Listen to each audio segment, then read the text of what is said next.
Sandler didn't count the dates up all so wrong. And wouldn't it be nice to talk together in a format that goes way too long? You know it's time to rewind, baby, for 19 dates of this movie with Drew Barry. Yeah, wouldn't it be nice? Good morning, listeners. It's another beautiful day here on It's Time to Rewind. I'm your host, Bubbawheat, and joining me today is my guest, Courtney Small. How are you doing today? I'm doing well. Thank you for the invite. Yeah, it's good to have you on. It's been ages since we last talked. Yeah, a long time, but we're gonna make up for this with this film. Yeah, it's an interesting film to jump back into. And this season I have finished going through 50 First Dates, one date at a time, and now I'm going through a few more of Adam Sandler's movies, for better or worse. Last month I covered one of his more dramatic roles with the dramedy Punch Drunk Love, and this month I am going full-on drama with one of his darkest, but also potentially one of his best roles, with Uncut Gems. And I will say that for I don't know what reason, but this has been the hardest movie of his to schedule a guest for. Because, like so many people, I talked to Jake Lewitt, frequent guest on this show, asking him, because he's more, I feel like he's kind of more tuned into the critic community, the blogger, podcaster community. Mm-hmm. So I asked him, if he had some suggestions for people that I should reach out to, for people that like this movie. And, he sent me a few suggestions, and he said that he was a little bit too busy himself to join, but he loved the movie. And I reached out to 3 other people, and they all turned me down for, they didn't give me any specific reason, but they turned me down. And then finally I reached out to you, and you agreed, but you were super busy, so we had to postpone this like 2 or 3 months. Yeah, I'm glad that we were able to work it out because I quite enjoy this film, and I was excited to talk about it. And I haven't seen it in a few years either, so it was a good excuse to dive back in. Yeah, and a lot of people, it's like, I love that movie, but I don't want to watch it again. I use this movie as an example, even though I haven't seen it, but this isn't, I wouldn't put this on par with like Requiem for a Dream or, a movie that I have seen, Grave of the Fireflies. It's not that difficult to watch, but it is kind of a tough watch depending on your personality, I think, because it's very anxiety inducing. It's very tense, and it's just a constant tension throughout the entire movie. Yeah, I definitely agree. It's one of those films where I think the first time I saw it was at the Toronto International Film Festival, and I guess it was towards the end of the fest, and I'd heard buzz about it. I figured, all right, sit back, see whatever this drama is. I was not expecting like the heart palpitations the entire time you're watching this film. Yeah, and because of my life, and because this is a movie that I have a 2-year-old in the house, almost 3, so this is not a movie that I can put on with her like just running around, because it especially the language, like this movie is like in the top 5 for F words per runtime. I think it's just being, I can't remember now if it beats out or if it was beaten out by The Wolf of Wall Street and like a couple other movies. Yeah, and it's funny because Scorsese's an executive producer on this film, and you're like, yeah, I could easily see why he would be attracted to this movie. Just in many ways, it kind of feels like a gangster film, but with men who are, for the most part, wannabe gangsters. They're the type of people that would, I guess to make it more modern, would be online spouting a whole bunch of stuff on social media, and then in their day life they're completely different. They're family men, what have you, and I guess the case of Adam Sandler's character, he's just a horrible character, like a horrible person. in every aspect of life, but you still kind of want to see him succeed at least once in this crazy world that Yeah. he's kind of thrown himself in. Yeah, he is a character. He is such an interesting character playing Howard, and because he is a character that he is like kind of likable, but at the same time, he is not. He does so many things wrong in this movie, and I think the one part where it's like. I reached the point where it's like, okay, now I don't feel sorry for this guy anymore. Is about 2/3 of the way through the movie whenever he has the cash from Kevin Garnett and he Yep. convinces his girlfriend to go out the window to pass her the money so she can go place a bet, even though he had already invited the two enforcers and, his like loan shark.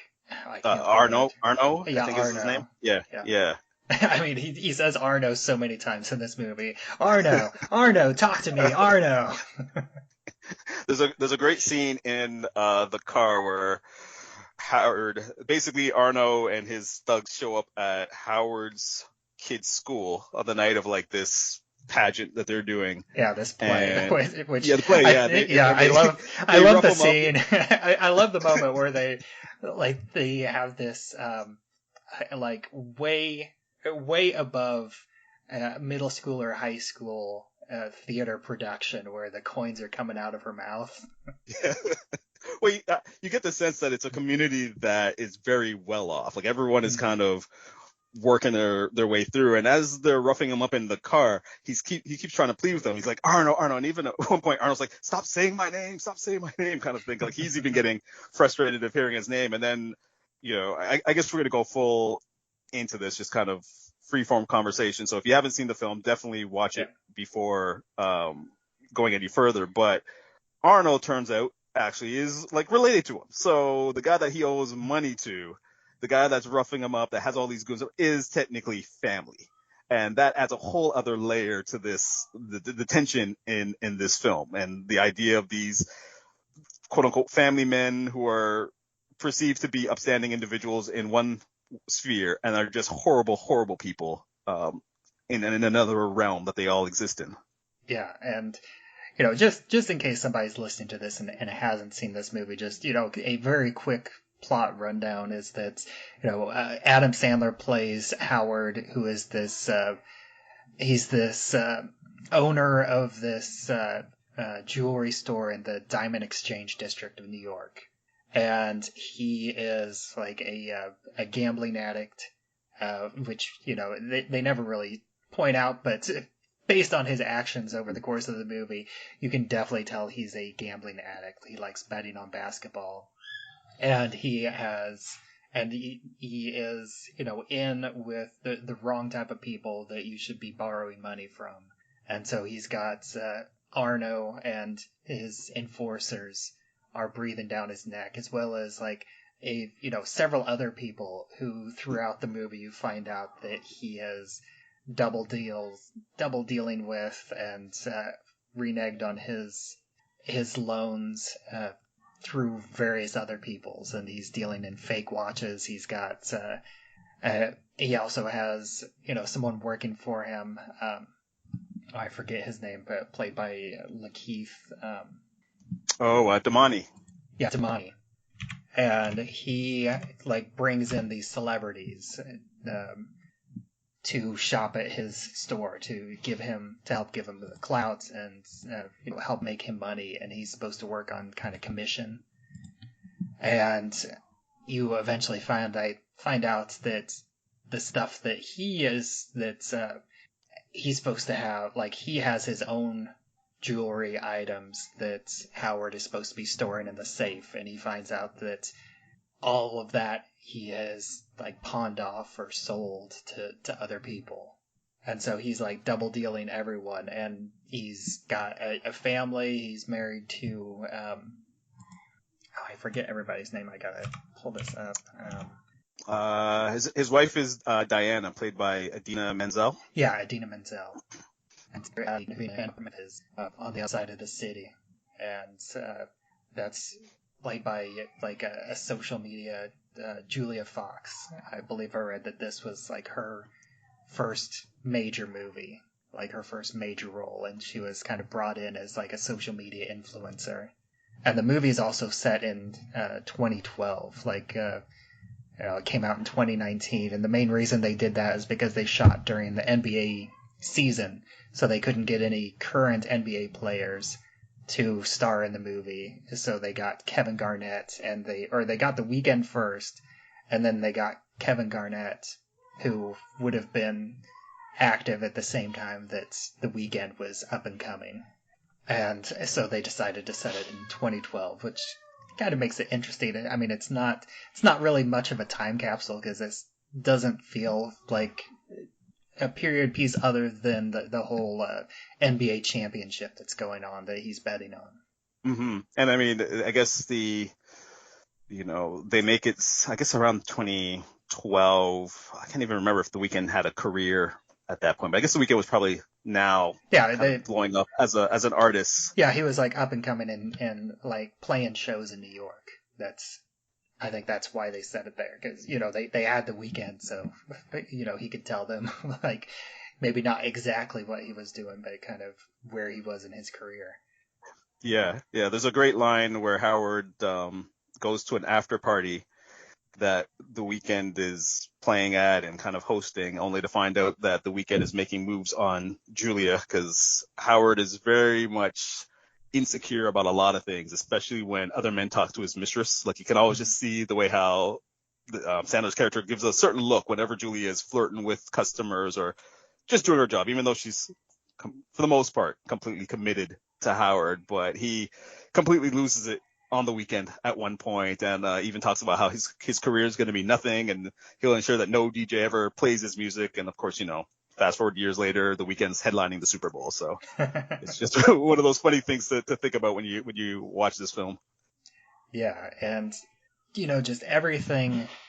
This movie is basically about just how everything just continuously goes wrong for him, and like he is just on the verge of it going right. And it's called Uncut Gems because he smuggles this uncut black opal that we eventually find out he paid $100,000 for, and he believed was going to be worth $1 million, but then it ends up being valued at between $100,000 to $200,000.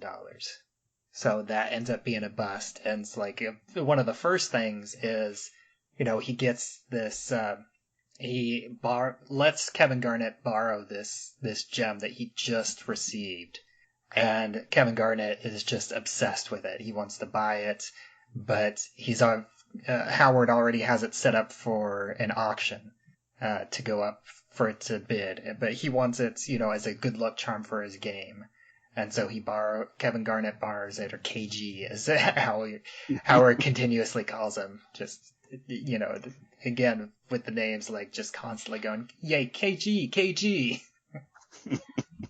And it's, it's, I think talking about it, we laugh, but during the movie, I think almost none of it is really played for comedy. There are some like absurd moments and some weird moments throughout the movie. Like at one point, KG keeps leaning on the display glass, and Howard tells him not to lean on it. And then at one point, the glass breaks, and that's whenever he's convinced that, hey, this is a sign. I need to have this uncut gem. And then so he trades Kevin Garnett's ring for his championship ring for collateral. And he immediately goes to the pawn shop and pawns the ring so he can make a bet on the game. Which, right there, that is, not something a normal person does. Especially whenever he's got these two enforcers breathing down his neck trying to get him I believe he owes $100,000. And they take his watch off of him. And calls Arno, or leaves Arno a voicemail saying it like, that Rolex is worth $20,000. You need to take that off the 100 I owe you. Yeah, it's funny because when you think about the the 100 grand that he owes at the very beginning, and you get the sense, all right, he's in debt, he's got this gambling addiction, but then he goes and places a $24,000 bet on the Celtics, because I guess after Garnett gets this gem, and I guess we should also say that this gem, this black opal, has mystical powers that they don't really delve into. But one of the Ethiopian miners who found it, something happened to him, and he ended up in hospital. And when KG looks in it, he almost gets like a weird glimpse of his entire life, and just weird other images, and that's what kind of hooks him to this gem. And when anytime, as you perfectly mentioned earlier, whenever Howard gets money that you think, let's put it towards the debt, or money that could pay off the debt, he immediately turns it around and places a bet on something. Or with the ring is collateral. He says, I'll put it in my safe. They're not out of his store, not even 5 minutes. Already he's down the street to the pawn shop working on the deals that they're going to hold this ring until Friday.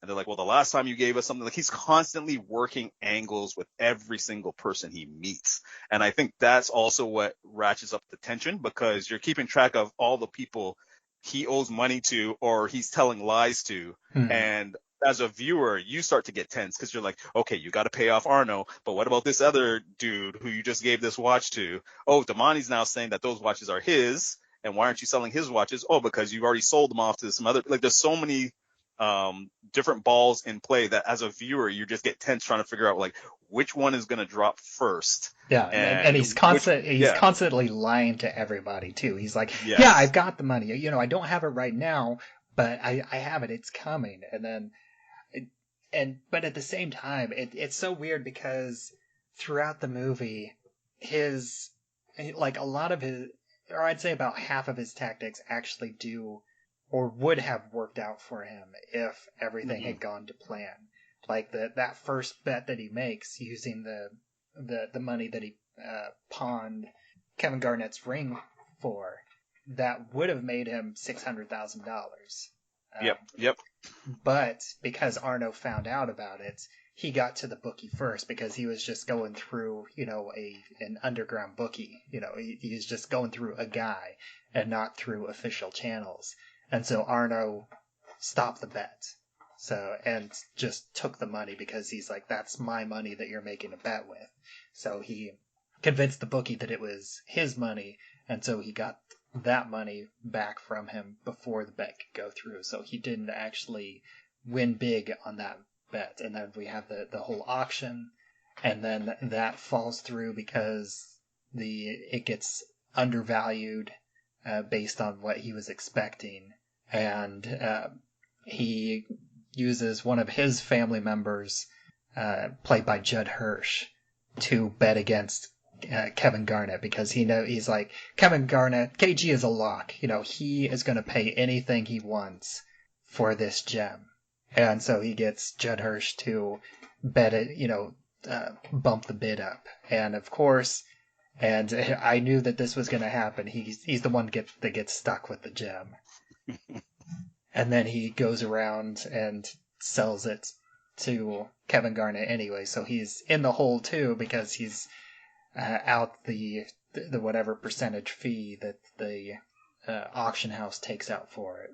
Yeah, and I would say that the auction house stuff was also interesting and, I guess, tension inducing because half of the film he's just trying to get the gem to the auction house for it to be appraised. And they keep saying, well, if you don't bring it in by such and such a time, we're going to pull it. So he's trying to get this gem back from KG. Damani keeps telling him every other call, don't worry, I got it. KG's going to give it to me. And he doesn't have it because Damani knows that you can't just roll up on Kevin Garnett and demand stuff. Like, Kevin Garnett is above all of their status. So you have to work on Kevin Garnett time. And Howard can't figure that out. So that causes a lot of tension. Like, this, one of my favorite moments is when Damani says, all right, I'm going to get you. I've got the gem. He shows up at the auction house and he doesn't actually have it. And Yeah, he's he's trying like, to I don't get have the gem. yeah, he tries to get Howard in the car to gently tell him, look, I don't have it, but don't worry. And Howard's freaking out because the people are like, Howard has, for all his flaws, there are certain times when he is trying his best to adhere to the slimmest of rules that have been put in place. And now other people, because of so many of his lies, he can't control all the other factors at play. So when it comes to the auction house, that's the one area where he's trying his best to be a good person, get them the gem on time, but because of everything else he's done, it's just caused more chaos. Yeah, and in that, whenever he gets in the car, he's like, well, Kevin Garnett's in practice in Philadelphia. Well, then drive to Philadelphia. It's 2 hours away. I don't care. And they do end up driving to Philadelphia, and Damani is able to get in behind the security, but Howard is stuck, in the front, in front of security, just in the, I guess the you know, public basketball court or whatever it is. But and then we later find out that he ended up having to take a bus home. Like he didn't, Damani never even came back that day, so he had to find his own way home. Yeah, there are some humorous moments in how bad Howard fumbles the ball in certain things. And many times it's like he talks and walks like a big shot, but he has some really embarrassing moments. Like the idea of him having to take the bus home from Philadelphia is really embarrassing. Him being locked in the trunk naked of his own car outside his kid's school, and then having to call his wife to set him free, but without fully explaining what's going on. Like there's just a lot of those moments, like even the weekend scene where he's constantly being embarrassed and yet he's still trying to puff off his chest. And one thing I will say, the family aspect I also thought was kind of handled very interestingly, because you learn early on that he and his wife are pretty much on the outs. They're planning a divorce. You get the sense that she knows about Julia and the woman in the apartment, but they decide they're going to wait till after Passover to tell the kids. But then as we start to meet the various kids in the family, and we see how, I guess I would say, how little he interacts with them. Like he can't even put his youngest son to bed without, watching the game and making sure that his bet is coming through. Like the dynamics with the family kind of changes. His oldest daughter clearly knows that something's up and doesn't trust him, because of the way how she interacts with the mom and gives her the looks. It's kind of like, okay, the daughter knows that you're no good. Your middle child kind of adores you. He's gambling like you, but then as the film goes on, he starts to hear stories about a woman in the house. Like he's losing his family. He's losing everything that's dear to him, and he's too blinded by his own, I guess, perceived aura that he doesn't realize it. Yeah, he's always interested. Like he's very much a character that isn't happy with what he has. He wants something better. Like he has this family, but he wants the mistress. And whenever he's with the mistress, he kind of wants whenever his wife's looking good, he's like, maybe I should get back together with my wife. Whenever he's with his middle child, he has good interaction with him. But then as soon as he's gone, he's more interested in the next big thing. And even with his daughter, like he's more interested in dealing with the two enforcers rather than waiting for 15 minutes until after the performance to deal with them. Like he wants to deal with this right now, and that's why he ends up getting locked in the trunk naked and has to call his wife to get him out, and just always looking for the next big thing. And I think we should also talk about, you mentioned a little bit that there is this kind of mysticism. It's almost, I wouldn't quite go so far as to say like monkey's paw-esque, but we do have this element. And like with the filmmaking, they talk about how you can see the universe in the black opal, and we have a couple moments, especially at the beginning, like, we start with them going through his colon as well, whenever we're first introduced to him, and then whenever the film ends, it's like going through his brain and into the universe of the Black Opal. So it's like it's all connected in this mystical sense. But at the same time, it's like just kind of the downfall of this character. And again, that kind of a great but tense moment is near the end whenever he has Arno and his two goons locked in this vestibule because it is like this security thing where they get buzzed into one door and then they're in this little vestibule and then they have to get buzzed into the second door and it's surrounded by bulletproof glass because it is a diamond store, and he locks them in there until the final bet is done because he took the $165,000 and does this parlay. So if these three things all happen, then he'll win $1.2 million. And so he's watching the game with them all trapped. And, he has to score, I think, 36 points. He has to get a certain number of rebounds. He has to get the tip off, which is at the very beginning. And they have to win the game. And if all that happens, then he wins big. And, Julie is in this casino. So he sends her on a helicopter, the Blade. So she gets there fast, and so she can't be waylaid by them. And, it's just this great moment, and he sends her to the casino because the casino is not going to be influenced by these low-level mobsters. Yeah, and it's interesting, though, because when you think about, I remember sitting in the theater, and I think I was probably the most physically tense in that final act, especially when the guys are trapped in the box, in between the two doors, and they're all getting hot and sweaty, and we're getting clips of the game and seeing Howard be very jubilant when something goes well, and then kind of like, don't worry when something goes wrong. And just the idea of knowing that you have these very dangerous people sitting steaming in this little box, and we're all waiting to see whether or not you're going to hit, knowing that you've kind of fumbled the ball so many times. I don't know, just physically, I'm at the edge of my seat. I could feel myself kind of shaking because I'm like, this is a little too tense. And watching it again at home, I'm like, this is, I still kind of feel my body tensing up, even though I know what's going to happen. Because also I keep thinking, at least the second time around, he put Julia in danger that she didn't have to be in. And so much of this film is him putting other people at risk inadvertently because of his myopic view of, I got to get this big score and this gambling. And with the Opal itself, the idea that it has all this mysticism and power, but its connection to him immediately is coming through a colonoscopy, kind of just it sets the stage of this is this person, of all the great things of this jewel, all the worst stuff is coming out of this guy. This is where it leads him through. And even when it goes back into him, it's through the bullet hole, right? It's never anything good that's associated. This Opal is just essentially cursed from the minute it was found to go to him. For KG, it's wonderful because by most accounts, KG in this film is a good person, an honest person, outside of him holding on to the jewel a little too longer than he should have. But outside of that, he's actually a respectable guy.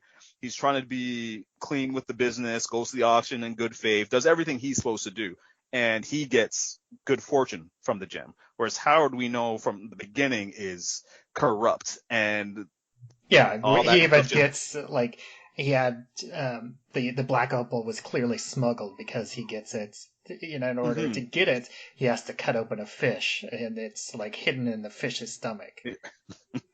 So that clearly didn't go properly through customs. And it's going through this practically, the slave miners in Ethiopia. And even when Julia goes to place the bet, and the game just starts, she immediately sees that some of Arnold's guys are there. So then she's got to figure out how to lay low. And if they win, how is she going to collect this money knowing that he's got goons all around? There's just, the tension just keeps going and going. I'll say that the pacing slows down a bit after the Passover dinner scene. because I thought it was like really frantic at the beginning, but even when it slows down a tad, it's still a very stress-inducing film to watch. Yeah, and the Passover dinner, that's where you learn that he's actually related to Arno, because I think, he, that happens after the family play, I believe. Yeah. And, we see him sitting down at the family dinner, and, they have an interaction, but, they're all together as this extended family. So he's like his uncle or cousin or, something along those lines, like not a super close relative, but kind of in the extended family. Yeah, and you get the sense that that Howard's dad, Judd Hirsch, isn't really a fan of Arno, but it's kind of like, well, he's married into the family. What can I do? He married my daughter or whatever, so he's kind of here. But you get the sense that he just doesn't really like Arno. Like Arno's just one of those killjoys in this big family. Yeah, and then it all ends in a very abrupt manner. And like I was kind of reading through the IMDb trivia, because I did watch this over the course of like 3 days, because I had to wait until my 2-year-old was asleep Yep. for the most part. So I had to split it up, 3 late night evenings. And it ends like after he realizes that he won the $1.2 million. Arno's happy, but his two enforcers are not happy, and the one guy, the kind of main, because we've had there, it's always the same two guys that are dealing with Mm-hmm. Howard. There's the main one. I think it's Phil, the gray-haired dude is Phil, and I can't remember. I think the other one's Nico. I can't remember the other one's name for sure, but I think so, um, but like Phil but yeah, is no, kind of Phil's the the main. The the main, main he's the dude. Yeah. one that's like always talking the most, and Nico is just kind of the silent, the silent heavy. And Nico, as soon as he gets out, he just immediately pulls out his gun and shoots Howard in the head. Like no words, like no nothing, and it's just immediate. Even though Arno's happy, and then Arno gets upset with him, and then he shoots Arno in the head too. And him and Nico just start smashing the display cases and stealing all the jewelry in Howard's shop, just so they get something out of it, because I don't know, they're just two hot-headed goons that just in the spur of the moment, after being stuck in this hot, sweaty vestibule for who knows 2 hours. I don't watch basketball game. I don't know how long most basketball games run. At least a couple hours. Yeah, no, it was about 2 hours would be a bit about right, and I mean I guess it was a close game, so yeah, that would probably be the good running time. But it shows how little Arno was actually in control. Because again, he talks tough and stuff, but he knows that because he's related to Howard, he can't really off the guy. The most he can do is put fear in him, beat him up, do enough that you can get the money. But the guys he was with were always kind of talking as if they were straight out of a Scorsese film. Yeah. They're men of violence. They've always been, and I think it's only at the very end that Arnold realized I've made a terrible mistake. Where he even tries to plead with him at one point, and I guess it's when he tries to sneak out. That's when they've like, all right, we've had enough of you, and they off him. And you think again, a wasted life, all because of Howard, but also Arnold shouldn't have been playing in this world to begin with. He was never that big bad wolf that he claimed he was to Howard. Yeah, and there's even a nice hint of that earlier in the movie, whenever Phil like punches Howard in the middle of the street, and Arno even has a moment. He's like, I forget exactly what he says, but he's basically like, you shouldn't be doing that in public. We're in public, we're in broad daylight.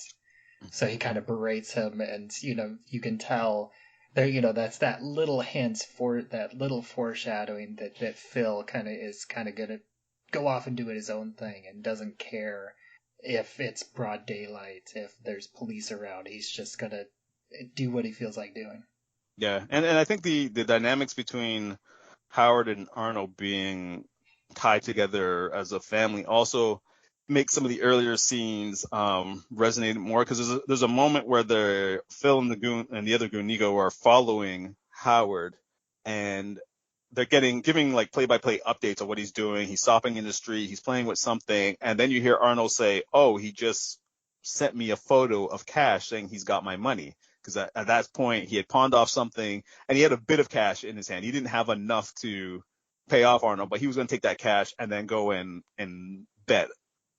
First, so it's like even Howard kind of trying to smooth things over by showing, "Hey, I've got your money," but not really having the money. So it's almost like he's taunting him. Like there was a weird dynamic Mm-hmm. between Howard and Arnold that adds to the tension, but also just the back and forth. Like, once you realize that they're related, just like, oh, Arnold can't really do what he probably deep down wants to do to Howard. So he's getting even more frustrated by these games that Howard's playing. And as we said with Kevin Garnett, even Kevin Garnett, as nice as he is throughout the film, he gets frustrated because he's like, "Howard, what's going on here? You wouldn't sell me this thing, this gem that I wanted. You wanted it back. I gave it to you. You told me to go to the auction. Then you bought it out from under me at the auction." Like, he's even getting frustrated by the games that are being played. Yeah. And then basically, I feel like the only other like good guy character is Diamond, the Blade pilot at the Hmm. end. And even him, like there even is that little bit of tension at the end because you have this character Diamond, and he seems nice as the helicopter pilot. He's flying Julia to the casino to place the bet, and then he shows up in the casino and invites Julia up to his hotel room. So you think that he's kind of a creep, and then she ends up going up there to avoid the mobsters that's looking for her. And he welcomes her, and then at the very end, after Howard has died, and then they cut back to the casino, and you see Diamond.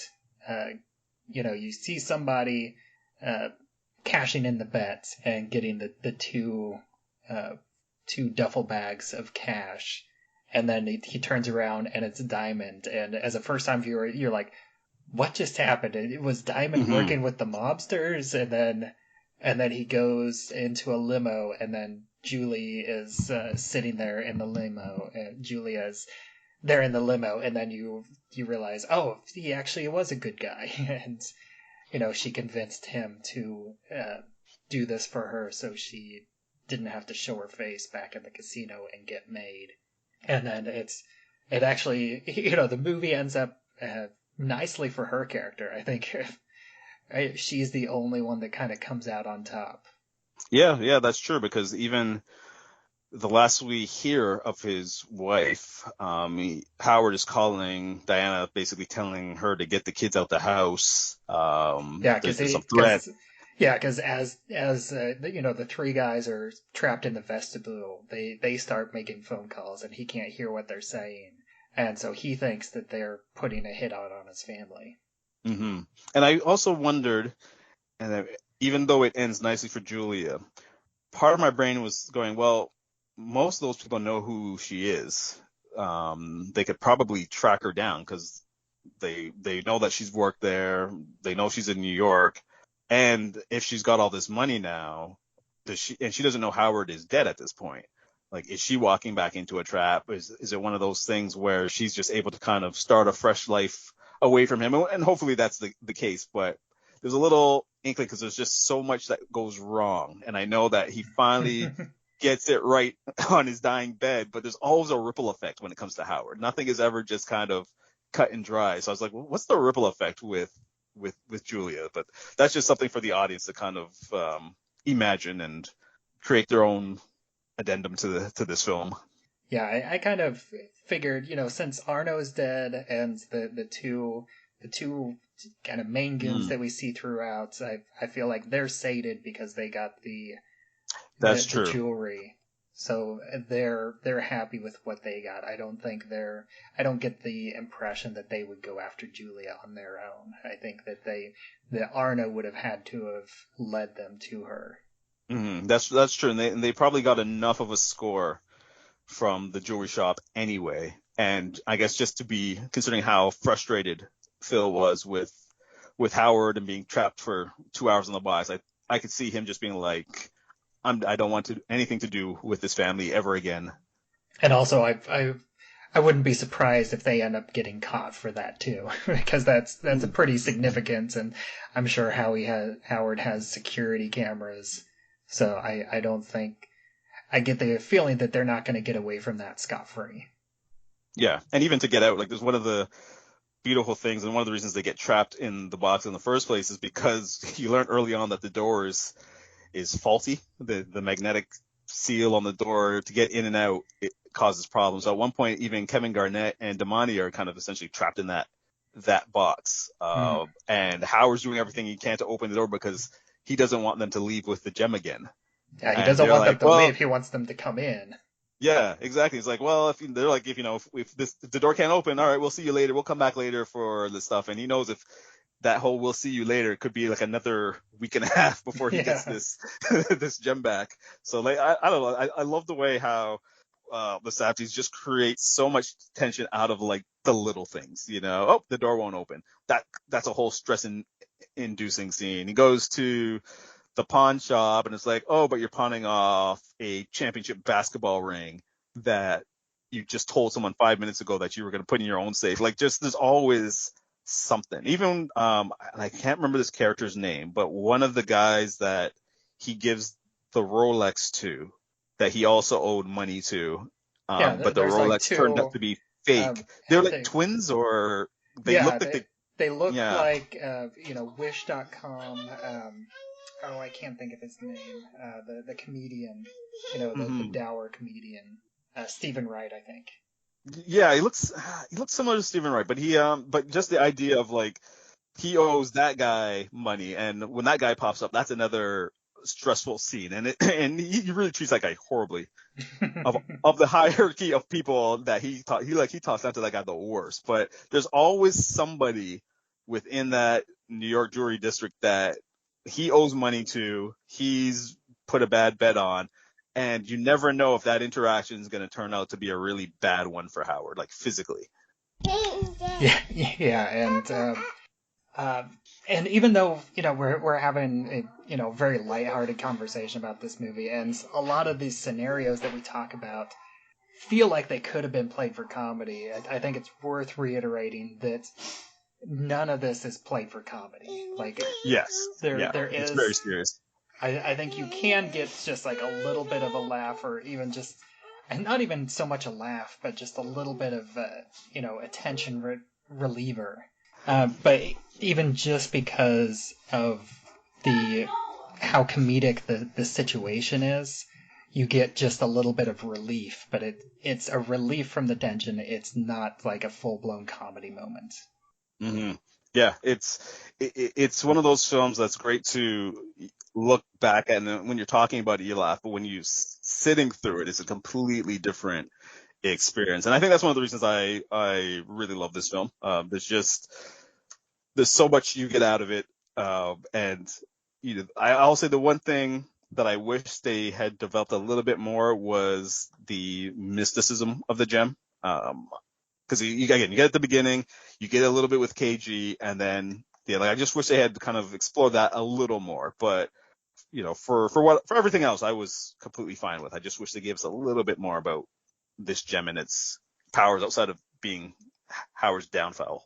Yeah, and I really enjoyed it too. I had never seen it before. I had heard about it, and I kind of came in of almost expecting something worse than it ended up being, because I knew it was like a very anxiety-inducing ride. But I think that this is a movie that I could easily watch it again, and I probably won't, just because I don't have as much time for movies anymore. But if I have more time for movies and more time to rewatch movies, I would definitely watch this again. I did enjoy it, and I enjoyed the ride, and I didn't think it was too stressful of a movie, to not want to watch again. Mm-hmm. Yeah, and I think, I would argue it's one of Sandler's better performances. Like, I know you're going through a lot of his catalog, so you might differ, but I would put it in the top 3 for me. Like it's Oh just yeah, I definitely think that this is a fantastic character. He really kind of disappears into the role. He does have a few moments because in a lot of his comedic roles, he has like the moments of him going into a rage and just being angry, and this is kind of a lot of that, but it's played straight. Like he doesn't go so far over the top that it becomes comedic. Like he hits that right level.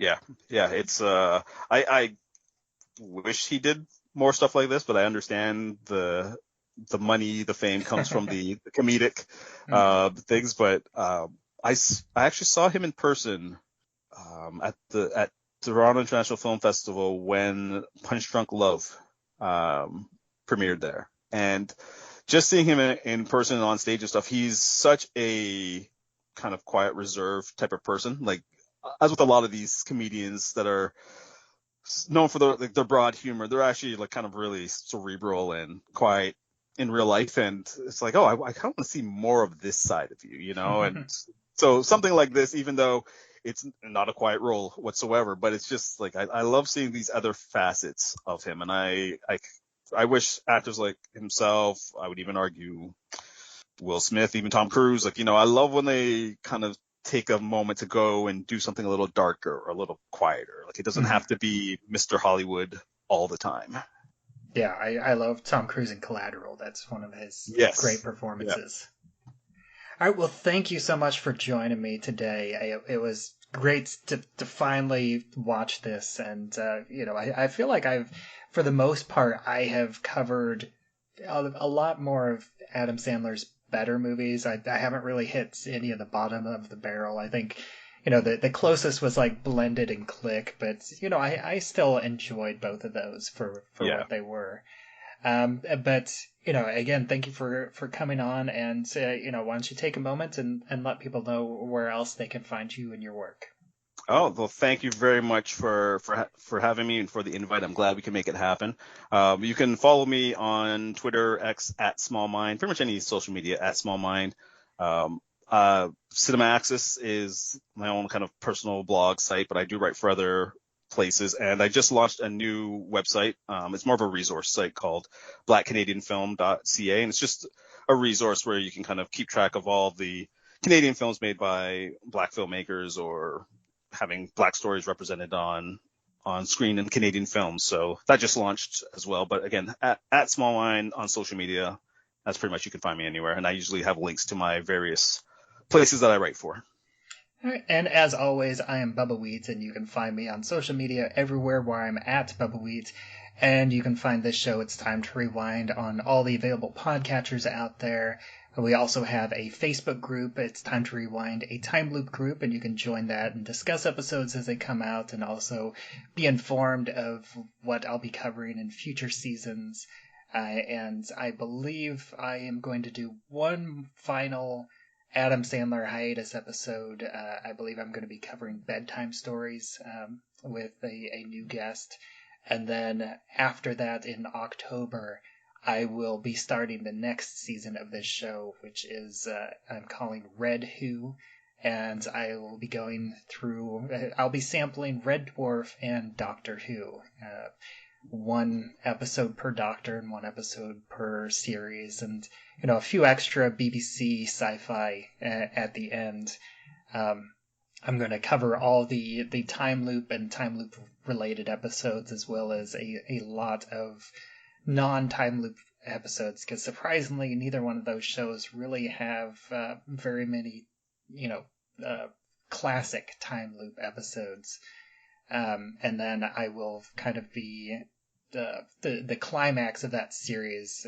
Since I'm going to be going in Doctor order, is going to be the Jodie Whittaker special, Eve of the Daleks, and that one I'll be going through in my classic format of one loop per episode. So I'll be covering that one in 9 parts, one for each loop. And I will see you again for breakfast next month.